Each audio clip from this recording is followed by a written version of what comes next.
ஒரு பூனையும் வாத்த நடந்து போயிட்டு இருக்கு. ஐயோ, வாத்த அடிச்சிட்டான். அடிச்சு தூக்கிட்டு போறான் பாருங்க வண்டியில. எங்க தான் தூக்கிட்டு போறான்?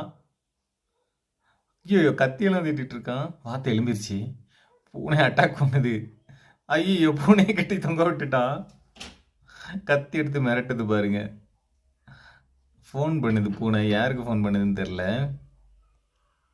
வாவ், புலிக்கு. என்னதான் சொல்றாங்கன்னு தெரியல. இந்தா வந்தாச்சுல்ல தலைவர் பைக் எடுத்துட்டு. பார்த்து ஏதோ கல்லை தள்ளி விடுது. கல் வேற ஒரு இவங்க மேலே விழுந்துருச்சு. புலியும் கரடியும் வந்தா முடிஞ்சு சோழி. தலைவனை பாருங்க, வண்டியை ஓட்டு சூப்பராக தூக்கிட்டு வரான். 2 பேரையும் உள்ள போட்டு. இங்கே சமையல் பண்ண ஆரம்பிச்சாச்சு. 3 பேரையும் கட் பண்ணி அங்கே பாருங்க, கட் பண்ணி பெப்பர் மிளகா பொடியெல்லாம் போட்டு அப்படியே கிரில் பண்ண ஆரம்பிச்சிட்டான். வேற லெவலில்.